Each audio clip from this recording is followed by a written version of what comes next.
She won't let Bumsy hurt them like he hurt me when he tried to.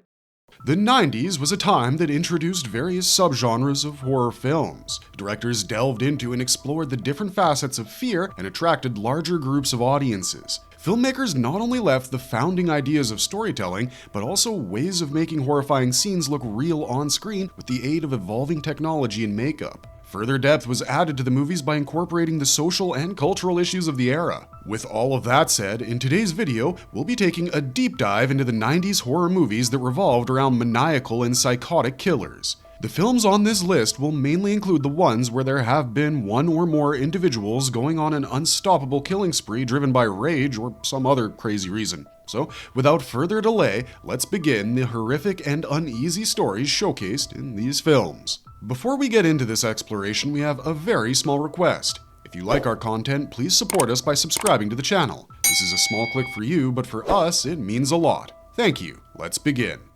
He's making himself a woman's suit, Mr. Crawford, out of real women, and he can sew this guy. Silence of the Lambs. First on the list is the 1991 American psychological horror thriller film adapted from Thomas Harris's 1988 novel of the same name. It revolves around a psychotic killer named Buffalo Bill, played by Ted Levine. Buffalo Bill is known for killing overweight women and later peeling their skin off, but so far he's been out of the reach of the police. The story begins with Clarice Starling, played by Jodie Foster, who is an FBI trainee assigned to interview the highly intelligent Hannibal Lecter, a former psychiatrist and cannibalistic serial killer. Clarice, however, is more interested in gaining insight into Buffalo Bill, believing that Lecter could probably think like the psychotic killer. As the interview begins, Lecter soon deduces Clarice's true motives and declines any support regarding the case. However, he later plans on helping her in exchange for his transfer from the current mental rehab, as he hated the sadistic head of the institution, Dr. Frederick Chilton. The movie continues with Lecter and Clarice tracking Buffalo Bill's series of murders with some unpredictable plot twists. As Clarice delves deeper into the mind of Lecter, she finds herself in a dangerous psychological game where the lines between hunter and hunted become slowly blurred. After Clarice pieces together the clues and discovers the identity of Buffalo Bill, she tracks him down to his home in Ohio, where she manages to kill him after a tense and suspenseful confrontation in the dark, rescuing his final intended victim, Catherine Martin. Lecter, meanwhile, escapes confinement, and while Clarice's bravery is celebrated, he calls her to say he would be going after her. However, the film ends with him hunting Dr. Frederick Chilton in a crowded city. The film was a box office hit and earned more than $200 million worldwide on a $19 million budget. If you haven't watched it yet, you should do so as soon as you can. The people call Samuel J. Cape Fear. Next on the list, we have the American psychological thriller film, which is a remake of 1962's Cape Fear. In both cases, the story is taken from a novel by John D. MacDonald published in 1957. Directed by Martin Scorsese, this film is about a convicted violent rapist, Max Cady, played by Robert De Niro, who eventually, after completing his 14-year sentence, evolves into a psychopathic killer. During the hearing of the case, Cady's attorney, Sam Bowden, being appalled by his crimes, hid evidence of the victim's promiscuity, which could have reduced Cady's sentence or even secured his acquittal. Cady had no knowledge of the law during his trial, which led to him being misled by his attorney, hence the 14 years of imprisonment. However, his resilience is too strong to be broken, as during the sentence, he educates himself and realizes how Bowden had hidden the evidence. Cady is an intelligent person, and after acquiring this knowledge, he appeals his case numerous times while in prison, but it's all futile. Eventually, his sentence comes to an end, and the only thing he has in mind is to go after Bowden, who now resides in New Essex, North Carolina, with his wife and 15-year-old daughter. Cady soon begins to stalk and terrorize them. He first poisons their dog, and although Bowden tries to get Cady arrested, it's futile as there's no evidence of any crime. Cady's next target is Lori Davis, a courthouse clerk who once had a crush on Bowden. He rapes her and almost beats her to death, but she can't file any complaint as it would reveal her affair with Bowden. The film continues with the different ways Cady slowly creeps into Bowden's life and tries to destroy him. When Bowden gives Cady a final warning, Cady manages to secretly record it, and when Bowden hires a few thugs to injure Cady, he uses it to file a restraining order against Bowden. We won't tell you exactly how it ends, but we do recommend you find out as soon as possible. Do you need some help, or can you do it yourself?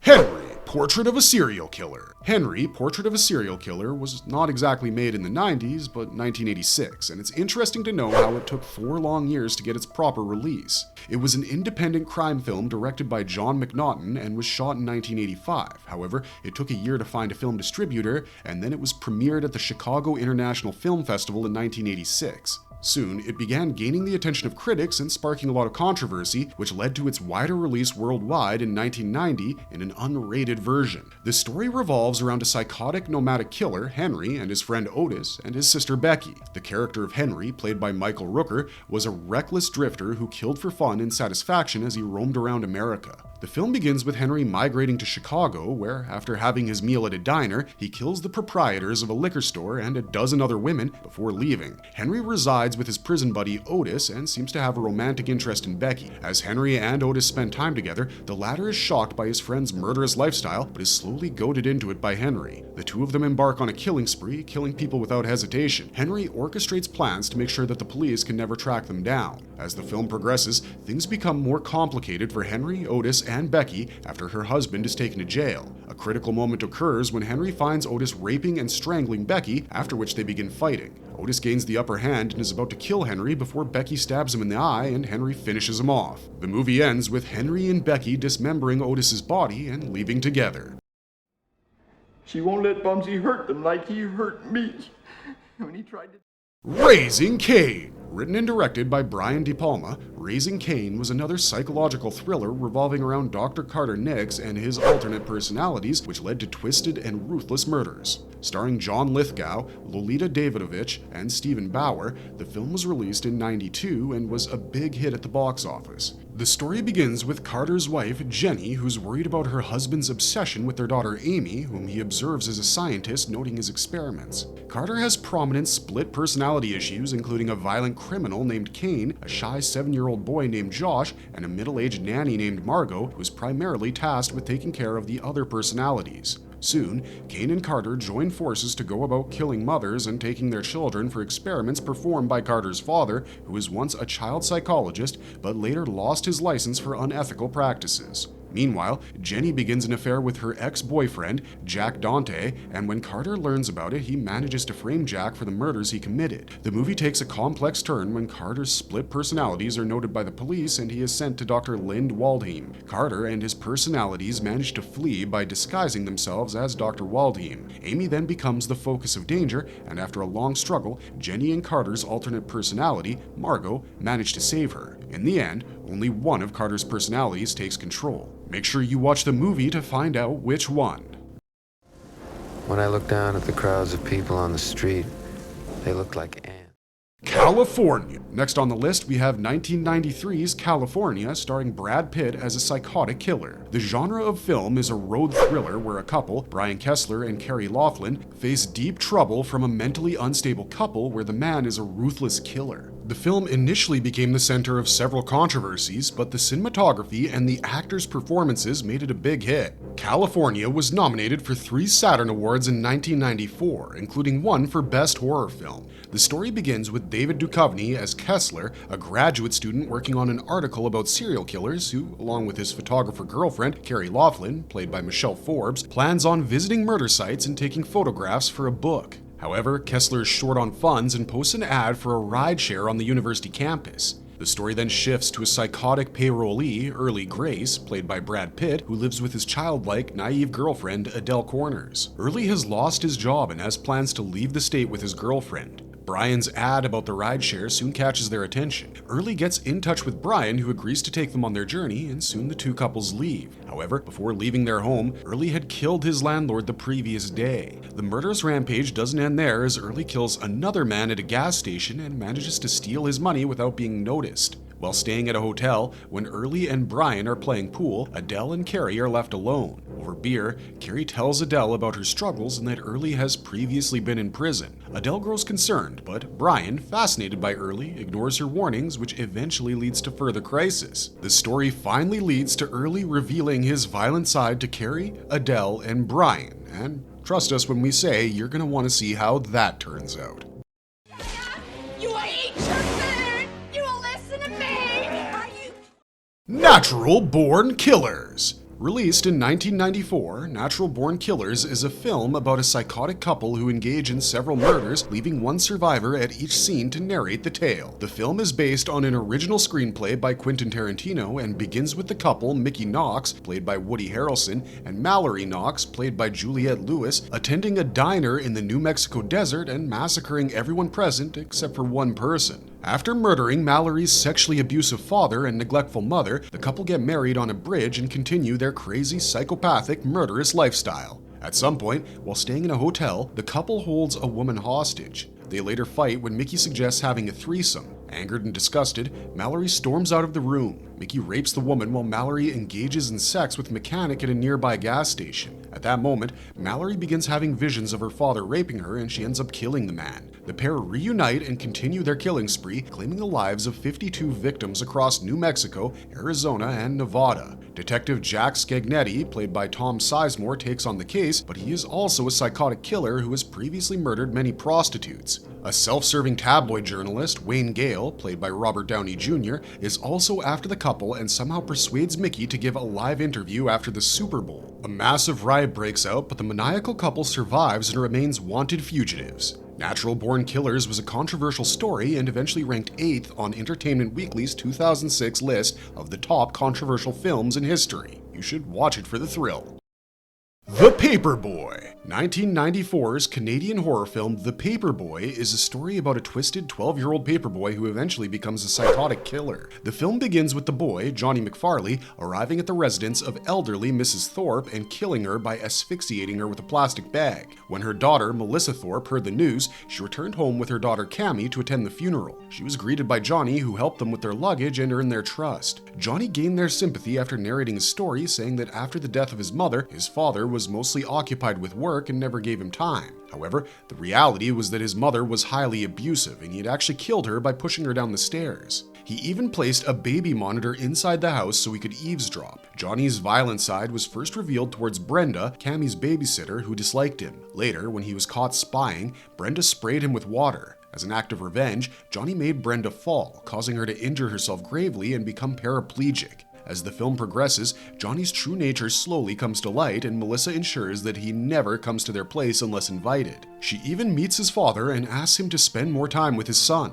Days later, Johnny's father gets a promotion and decides to move with his son to California before young Johnny kills him. After killing a few others, Johnny, in the final act of the film, tries to kill Melissa before the police arrive. Once again, Johnny acts innocent and claimed that Melissa was trying to kill him and that she had also killed his father, but little did he know that Brian, whom he had previously tried to kill, had arrived and informed the police about everything. Johnny is finally taken away.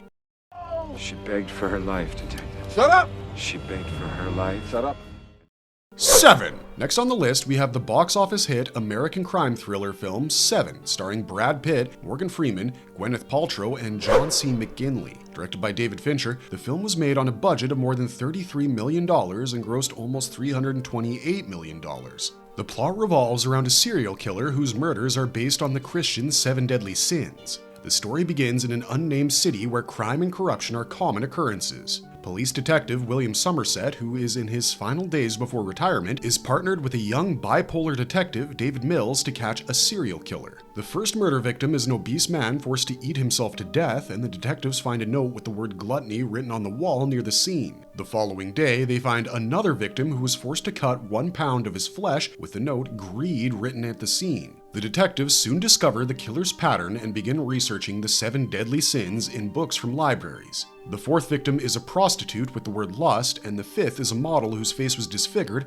prompting her to kill herself, symbolizing the sin pride. The killer, John Doe, believes God has chosen him to deliver a message about society's indifference to sin. Doe surrenders, and as the detectives take him to find the last 2 victims, symbolizing wrath and envy, Doe reveals that he represents envy, jealous of Mills's life. He further provokes Mills by stating how his wife begged for her life when he killed her, along with their unborn child. This leads Mills to embody wrath as he shoots Doe to death. But don't forget, a disciple must be strong if he is to succeed where others... Copycat, directed by John Amiel and starring Sigourney Weaver, Holly Hunter, and Dermot Mulroney, Copycat was an American psychological thriller revolving around a serial killer whose patterns of killing were modeled after notorious murderers, hence the name Copycat. The story begins with Dr. Helen Hudson giving a guest lecture on criminal psychology at a university. Once the lecture is over, she's attacked by one of her previous test subjects who had managed to escape from prison. The incident left Helen traumatized, and she chose to live a life of solitude, confined within her home, aided by her friend Andy. Soon, a new wave of murders began occurring across San Francisco, leading homicide detective M.J. Monahan and her partner, Reuben Gates, to seek Helen's help, as she was an expert in analyzing serial killings. Helen was initially reluctant, but later agreed to assist. It wasn't long before she identified that the serial killer had been following the patterns of previous murderers, exactly the ones she had spoken about in her university lecture, following the exact chronology as well. They then seek aid from Daryl Lee Cullum, the man who had attacked Helen after her lecture, who claimed to know about the killer. The story takes a dark turn when it's revealed that Cullum had been aiding the murder. The killer is ultimately revealed to be a man named Peter Foley, who was killed at the end of the film. However, the interesting part was Cullum writing a letter to another serial killer, instructing him on how to kill Helen.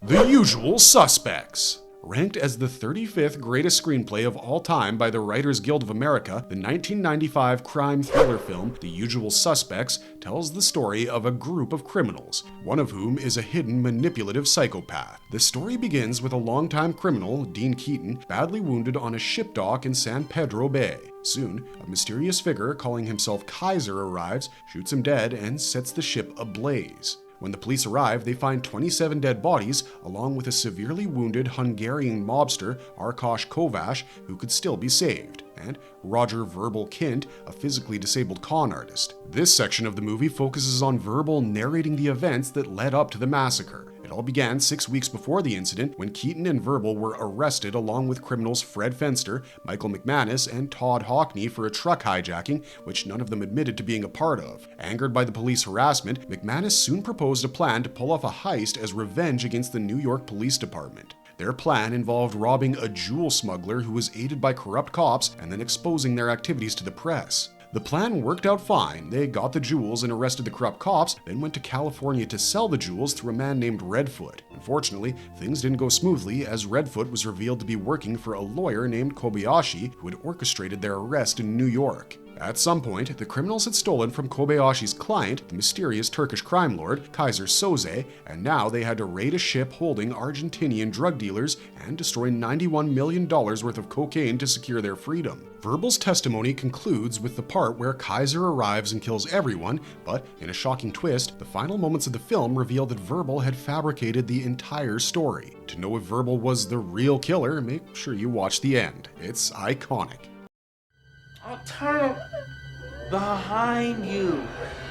Behind. Scream! 1996's American slasher film Scream surely makes its place on this list with the story of a psychotic serial killer known as Ghostface. Written by Kevin Williamson and directed by Wes Craven, the story begins with a high school student, Casey Becker, played by Drew Barrymore, residing in the small town of Woodsboro, California. While being home alone, she receives a call from an unknown person who begins discussing horror films. Things take a drastic turn when the mysterious caller begins to threaten her life and claims that he has her boyfriend, Steve, tied up on her patio. The only way to free her boyfriend is to answer his questions about horror films correctly. Unfortunately, Casey fails to answer one of them and Steve is killed. Horrified, Casey makes a run for her life but is also killed by the psychotic murderer. The story then shifts to teenager Sydney Prescott, played by Neve Campbell, who's struggling to cope with the loss of her mother Maureen, who had been raped and murdered by Cotton Weary a year ago. As her father leaves for work, she receives an intimidating call from Ghostface. The killer soon arrives to make his next move, but thankfully, Sydney's boyfriend Billy shows up and Ghostface flees. The film continues with Ghostface tormenting Sydney and making her life miserable. In the end, Billy is revealed to be one of the killers, and it turns out that Sydney's mother Maureen's affair with his father caused his family to break apart.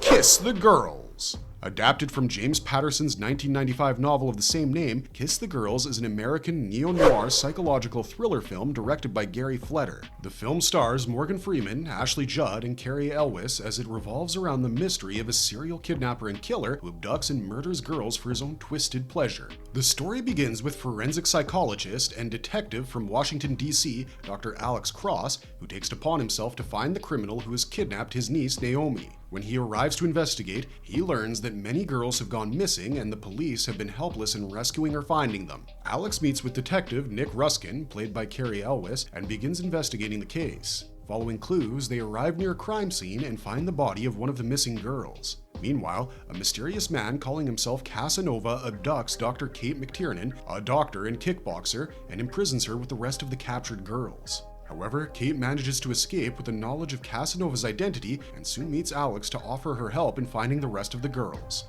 As the story unfolds, it's revealed that the sadistic killer, Casanova, is none other than Detective Nick Ruskin. Watch the movie to see how the killer is finally subdued and taken down. The film didn't stand out well, it mostly received negative reviews, but the cast's performances were praised. The film did inspire a 2001 sequel titled Along Came a Spider. Funny Games. Written and directed by Michael Haneke, 1997's Funny Games is an Austrian horror thriller film about two psychotic young men who hold a family hostage to torture and kill them. The story begins with the Schober family consisting of George, his wife Anna, their son Georgie, and their dog Rolfie traveling to their holiday home near a lake in Austria for vacation. Upon arrival, they notice something off with their neighbors, Fred and Eva Berlinger, especially with the apparent absence of their daughter Cece. They also notice that the couple is accompanied by two Viennese men whom they've never seen before. They choose not to interfere, but after a few minutes, Fred arrives at their doorstep with one of the Viennese men and introduces him as Paul, the son of his friend. Later, while George is busy setting up his boat with his son, the other Viennese man enters the house to borrow some eggs on behalf of Eva. He's greeted by Anna in the kitchen and introduces himself as Peter. Peter breaks successive bags of eggs and knocks their phone into the sink in what seems like an accident, leaving Anna unable to complain about the loss. Soon after, Paul arrives and begins fiddling with one of George's golf clubs. Although the Schobers are yet to figure out the true motives of the two strangers, Rolfie begins barking at them relentlessly, which turns into whining. It eventually becomes evident that the two men, Paul and Peter, are trying to impose themselves into the house. When George arrives at Anna's call and tries to escort them out, Peter smashes his leg with the golf club, and Paul reveals that he's killed Rolfie. The sadistic nature of the two psychotic men is then fully revealed as they begin torturing the family through a series of twisted games. When the other neighbors, Gerda and Robert, visit the Schobers, Paul forces Anna to greet them and claim that he is one of their family friends. After they leave, Paul and Peter continue torturing the family and even kill young Georgie with a shotgun. It is later revealed that Cece was also killed by them, and they declare that by 9 a.m. the next morning, the entire family will be dead. This eventually comes true as the family is murdered by them, but what happens next is even more horrifying. To experience the true terror of these psychotic killers, you've got to watch the film.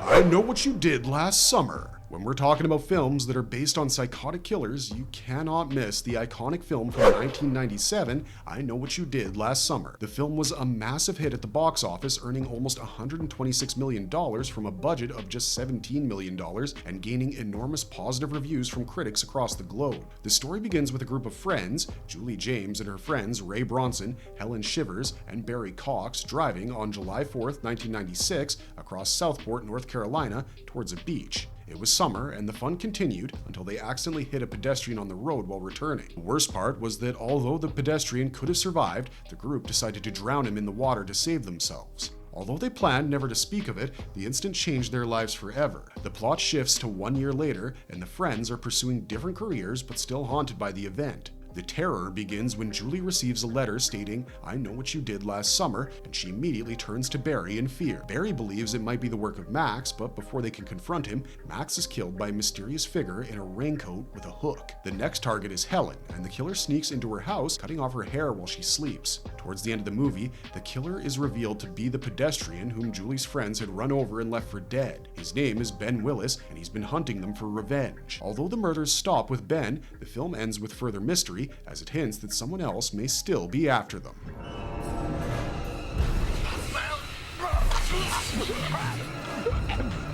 Urban Legend.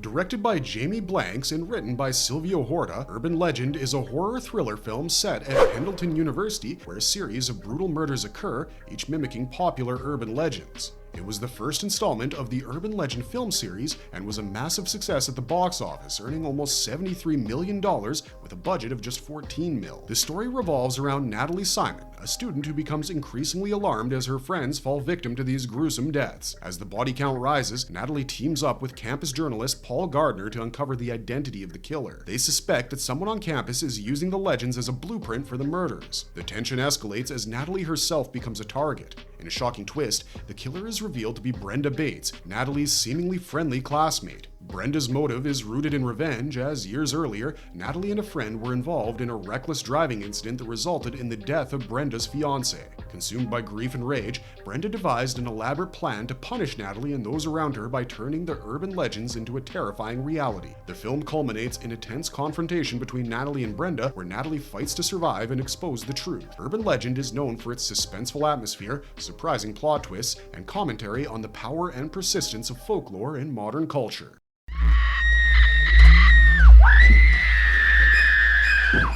Psycho. Next up on the list, we have an extremely creepy story about a psychotic motel owner who resorts to killing his customers. Psycho is a psychological horror film based on Alfred Hitchcock's 1960 film of the same name, which in turn was adapted from a 1959 novel by Robert Bloch. The film opens on a Friday afternoon with a romantic date between lovers Marion Crane and Sam Loomis. Amidst all the love, the couple struggles with finances, particularly Sam's debts, which have shelved their marriage for a long time. In an attempt to end their struggles, Marion steals a hefty sum of $400,000 entrusted to her for a bank deposit. She immediately plans to escape to Sam's residence in Fairvale, California, and hastily trades her car, creating a buzz of suspicion around her. However, she has to stop due to bad weather and takes shelter for the night at Bates Motel. She is attended by the proprietor, Norman Bates, an extremely polite and shy gentleman who even offers to dine with her. Surprisingly, when she returns to her room, she overhears Norman arguing with his mother Norma about letting her in. When Norman becomes aware of this, he humbly apologizes, stating that his mother has been mentally ill.